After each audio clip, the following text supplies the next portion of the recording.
Google classes के सभी बच्चों का बहुत बहुत स्वागत है।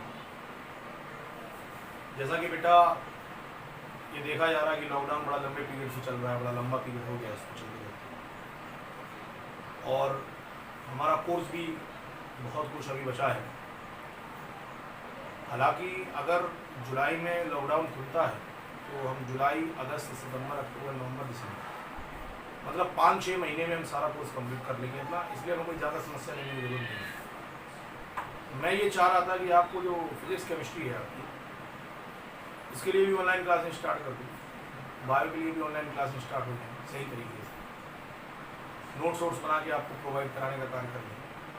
तो एक छोटा सा काम था कि सारे जितने भी सब्जेक्ट्स हैं उनका हम एक पैकेज बनाएंगे, बहुत कम मिनिमम कॉस्ट।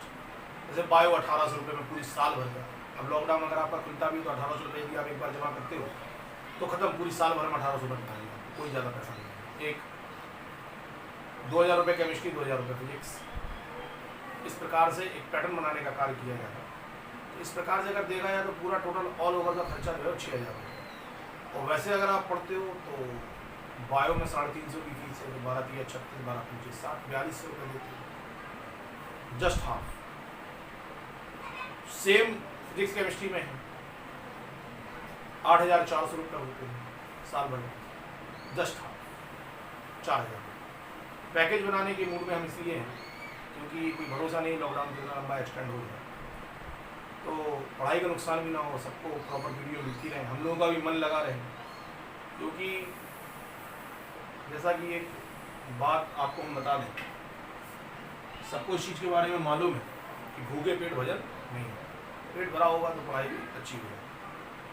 लेकिन फिर भी आशा करता हूँ कि सारे बच्चे कोऑपरेट करेंगे, जिन बच्चों को पढ़ना होगा वो ऑनलाइन पेमेंट करेंगे, हम पढ़ाएंगे भी विथ नोट्स प्रोवाइड कराएंगे साथ में। फिर भी आइए हम एक छोटी सी बात देख लेते हैं। हमने चैप्टर स्टार्ट किया था मानव स्वास्थ्य एवं रोग, एक शीट हमने कल आपको पूरी बता दी। अगली शीट के बारे में बात करते हैं। अगली परिभाषा आती है इम्यूनिटी, प्रतिरक्षा। हमारे शरीर में विभिन्न प्रकार के रोग उत्पन्न होते हैं, बाहर से विभिन्न प्रकार के रोगी कारक हमारे शरीर में। तो प्रतिरक्षा का मतलब होता है हमारे शरीर में बाहर से प्रवेश करने वाले कारकों को नष्ट करने के लिए हमारे शरीर में जो क्षमता पाई जाती है उसको हम प्रमुख रूप से प्रतिरक्षा के नाम से क्या करते हैं। प्रतिरक्षा मतलब रोगों से लड़ने की क्षमता, जो हमारा शरीर प्रमुख रूप से बनाने का क्या करता है, कार्य करता है। इसको हम प्रमुख रूप से पाई जाने वाली प्रतिरक्षा के नाम से क्या करते हैं। प्रतिरक्षा के बाद अगली परिभाषा आती है एंटीजन, बहुत इंपॉर्टेंट परिभाषा, बहुत छोटे शब्द में लिखी है, टेक्निकल परिभाषा लिखी है। एंटीजन किसे कहते हैं? तो वे कारक जो हमारे शरीर में एंटीबॉडी के निर्माण को प्रेरित करने का कार्य करते हैं, उनको हम प्रमुख रूप से पाए जाने वाले एंटीजन के नाम से क्या करते हैं। कोई भी वह पदार्थ हो सकता है जो बाहर से हमारे शरीर के अंतर्गत प्रवेश करने का कार्य करता है। जैसे जीवाणु हमारे शरीर में नहीं है, बाहर से किसी कारक से आ गया, वायरस कहीं से आ गया, प्लाज्मोडियम फ्लाई मोल्ड जैसा कि हमने कल मलेरिया के बारे में बताया था, हमारे शरीर के अंदर आ गया। एलर्जी का कोई भी परागकण हमारे नाक के अंतर्गत चला गया, धुआं चला गया, एलर्जी हो गई, सब एंटीजन। वे सभी पदार्थ जिनका निर्माण हमारे शरीर के अंतर्गत नहीं होता वो सब के सब एंटीजन। और हमारे एंटीजन से लड़ने के लिए जो प्रमुख रूप से पाए जाने वाले पदार्थ जो हमारे शरीर के अंतर्गत बनने का कार्य करते हैं उसको हम क्या कहते हैं, एंटीबॉडीज। एंटीजन की सबसे बढ़िया परिभाषा ये हो सकती है कि वे पदार्थ जो हमारे शरीर में एंटीबॉडीज के निर्माण को प्रेरित करने का कार्य करते हैं उनको हम प्रमुख रूप से पाए जाने वाले एंटीजन के नाम से क्या करते हैं। चलो एंटीबॉडीज पे आ जाओ। एंटीबॉडीज शरीर में एंटीजन के प्रवेश करने पर एंटीजन के विरुद्ध जो लिम्फोसाइट्स होती हैं उनके द्वारा स्रावित होने वाली ग्लाइकोप्रोटीन एंटीबॉडी के नाम से जानी जाती है। बहुत अच्छी परिभाषाएं हैं ये, इससे सिंपल परिभाषा नहीं मिलेगी।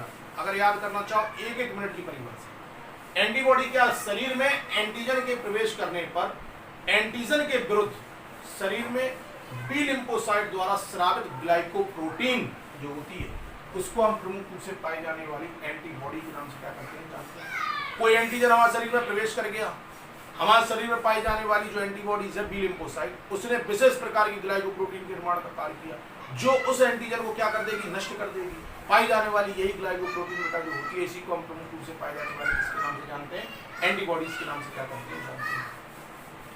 अगला एंटी सीरम, बड़ा अच्छा।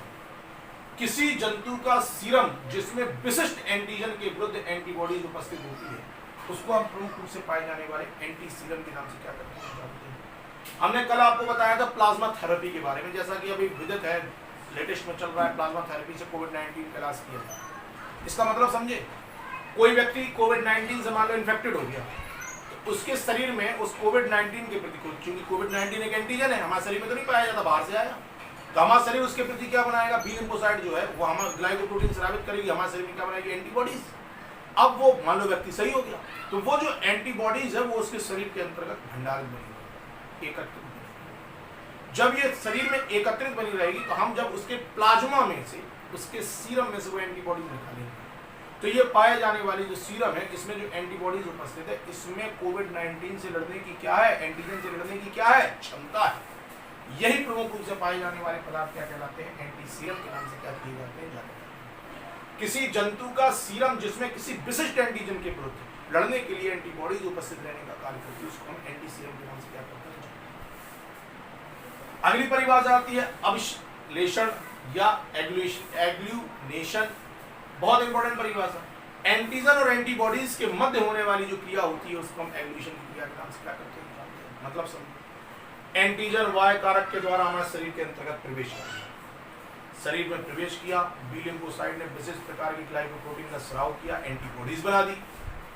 एंटीबॉडीज जो प्रमुख रूप से बनने का कार्य कर गई वो एंटीबॉडीज हमारे शरीर को प्रमुख रूप से पाए जाने वाले एंटीजन से सुरक्षा प्रदान करने का कार्य करेगी। तो एंटीजन और एंटीबॉडीज के बीच में क्रिया हुई ना, एंटीजन तब जब आया तो शरीर में एंटीबॉडीज बनी। क्या पहले से एंटीबॉडीज इस एंटीजन की उपस्थिति, पहले से उपस्थित नहीं। एंटीजन में प्रवेश करता है, एंटीबॉडी का निर्माण होता है, एंटीबॉडी एंटीजन को नष्ट करने का क्या करता है, कार्य करता है। यही क्रिया जो होती है इसको अभिश्लेषण की क्रिया या एग्लूनेशन की क्रिया के नाम से क्या करते हैं, बेटा। अगला हो सीरोलॉजी।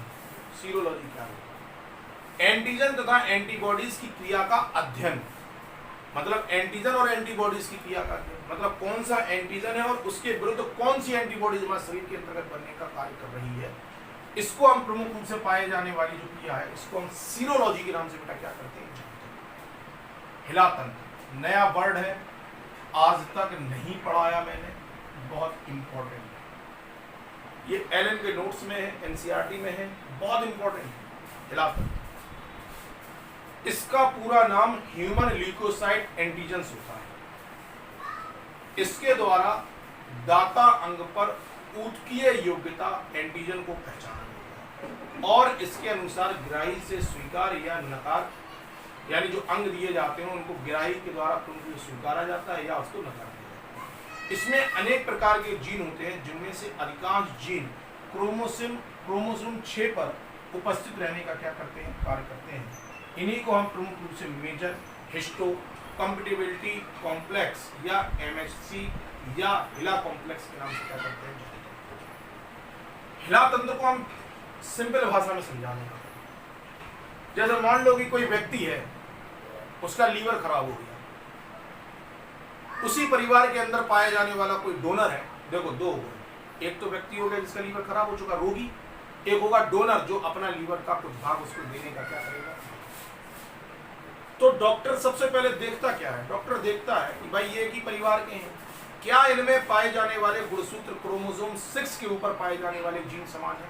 अगर क्रोमोसोम 6 के ऊपर पाए जाने वाले जीन समान हैं तो डोनर से हमने प्रमुख रूप से लीवर को लिया और पाए जाने वाले दूसरे व्यक्ति या रोगी व्यक्ति के अंदर उसको प्लांट करने का क्या कर दिया, फिर हमारी बॉडी जो रोगी की बॉडी है उसको पहचानेगी लीवर को कि भाई लीवर शरीर में एडजस्ट हो रहा कि नहीं हो रहा। अगर एडजस्ट होगा तो स्वीकार लेगी, तो अगर एडजस्ट नहीं होगा तो उसको क्या कर देगी, नकार देगी। नकार देगी तो व्यक्ति की प्रमुख रूप से क्या होगी, मृत्यु होगी। स्वीकार लेगी तो व्यक्ति रोगी होगा, भाई क्या हो जाएगा, सही। इन क्रियाओं को करने से पहले डॉक्टर जो होते हैं वह प्रमुख रूप से प्रोसेस करते हैं कि उसके गुणसूत्र को चेक करते हैं कि 6वें गुणसूत्र पर पाए जाने वाला जीन डोनर का और पाए जाने वाले रोगी का क्या दोनों का जीन पूरी रूप से बराबर है। अगर बराबर है तो प्रमुख रूप से डोनर का पाए जाने वाला प्रमुख रूप से हमने लीवर या अंग को लेकर उसको प्रमुख रूप से रखने का या पाए जाने वाले रोगी को देने का क्या किया। यही तंत्र जो होता है, इसी तंत्र को हम हिला तंत्र के नाम से क्या करते हैं, इसी को हम प्रमुख रूप से MHC तंत्र के नाम से भी क्या करते हैं। ये सिंपल है। अगला होप्लोटाइप, बढ़िया क्वेश्चन, सब नई परिभाषा है, आज तक नहीं पढ़ी, ना किसी ने पढ़ाया, ना कोई इनको जानता है, चैलेंज। हैप्लोटाइप आ जाओ। हैप्लोटाइप क्या है, छठवें गुणसूत्र के समजातों पर हिला एलील क्रम में रखे होते हैं, इसे हैप्लोटाइप होता क्या है। ये मान लो कि प्रमुख रूप से पाए जाने वाला छठवां गुणसूत्र है। कौन सा गुणसूत्र है, छठवां गुणसूत्र। इस छठवें गुणसूत्र के ऊपर पाए जाने वाले जो जीन होंगे ना, वो एक निश्चित क्रम के अंतर्गत प्रमुख रूप से उपस्थित रहने का क्या करेंगे। छठवें गुणसूत्र के ऊपर, कौन सा गुणसूत्र है जी, छठवां गुणसूत्र।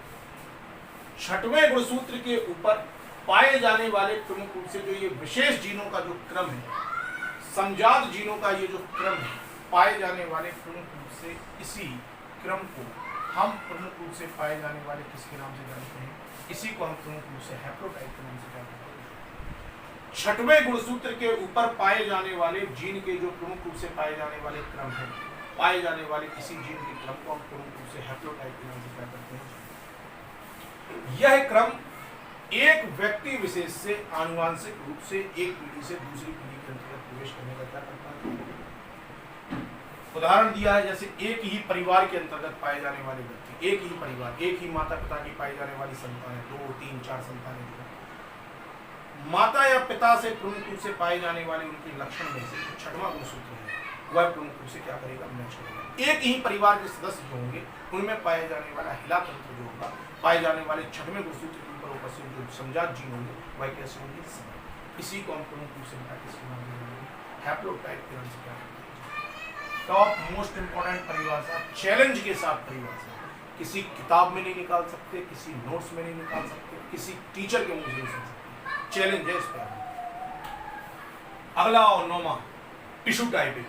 नौमा क्वेश्चन, टिश्यू टाइपिंग क्या होती है, दाता और ग्राही, मतलब समझ गए, डोनर और रिसीवर, मतलब डोनर मतलब जो अंग को देने का कार्य कर रहा, और रिसीवर मतलब जो अंग को लेने का कार्य कर रहा।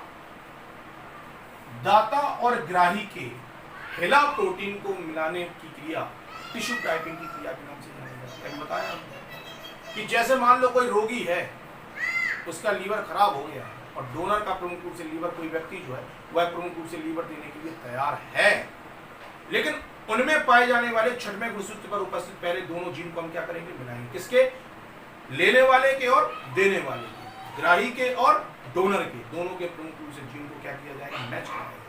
अगर मैच कर गया, दोनों की प्रोटीन अगर मैच कर गई, तो हम प्रमुख रूप से पाए जाने वाले रोगी को डोनर के द्वारा लीवर देने का कार्य कर सकते हैं, अन्यथा नहीं कर सकते। तो ग्राही और पाए जाने वाले प्रमुख रूप से जो आपका डोनर है, दोनों के मध्य में, दाता और ग्राही के मध्य में जो प्रमुख रूप से पाया जाने वाली हिला प्रोटीन है, उसको मिलाने की जो क्रिया, छठवें गुणसूत्र पर उपस्थित जो जीन है उनको मिलाने की जो क्रिया है, उसी को हम प्रमुख रूप से पाए जाने वाले किसके नाम से, टिश्यू टाइपिंग की क्रिया के नाम से करते हैं।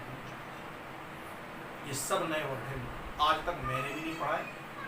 मैं भी आशा करता हूँ, ये करता हूँ, कई बार मैं ये सोचता भी कि नए नए वर्ड, नई नई टेक्नोलॉजी, नए नए शब्द आपके सामने उपस्थित होते हैं। इसीलिए हम आशा करेंगे आपसे कि वीडियो सब्सक्राइब जरूर कर लो, लाइक जरूर कर लो, बहुत ज़रूरी है। 10वां क्वेश्चन, 10वीं तक पढ़ेंगे यार। ऑटोग्राफ्ट क्या है, ऑटोग्राफ्ट क्या है, एक ही व्यक्ति के एक अंग से दूसरे अंग में ऊतक के प्रत्यारोपण की क्रिया, इसको हम प्रमुख रूप से पाए जाने वाले ऑटोग्राफ्ट की क्रिया के नाम से क्या करते हैं, जानते हैं। एक ही व्यक्ति, कोई एक व्यक्ति होगा, उसी के अंग होंगे, कोई एक अंग होगा और दूसरे अंग में ऊतक प्रत्यारोपण की जो क्रिया होगी वो ऑटोग्राफ्ट की क्रिया के नाम से क्या की जाएगी, समझो। किसी व्यक्ति को मान लीजिए मुंह का कैंसर हो गया, ऑपरेशन हुआ, हमने कैंसर के कण को, कैंसर के पदार्थ को उस जगह से निकाल कर काट कर क्या कर दिया, अब उस जगह पे खाल लगानी पड़ेगी, मांस लगाना पड़ेगा, नहीं लगाना पड़ेगा, तो क्या किया, उसी व्यक्ति के पाए जाने वाली प्रमुख रूप से पैर से, जांग से हमने प्रमुख रूप से चमड़ी को निकाला, त्वचा को निकाला, उसके ऊपर क्या कर दिया, तो उसी व्यक्ति का अंग उसी व्यक्ति का अंग उसी व्यक्ति के पाए जाने वाले शरीर के किसी दूसरे भाग में लगाने का क्या होता है। ये क्रिया जो होती है इसको हम पूर्ण रूप से ऑटोग्राफ्ट की क्रिया के नाम से बेटा क्या करते हैं। आगे की परिभाषाएं हम पुनः कल पढ़ने का कार्य करें। तब तक के लिए मुझे इजाजत दें। वीडियो पसंद आया हो तो लाइक करें, चैनल को सब्सक्राइब करें। बहुत बहुत धन्यवाद, बहुत बहुत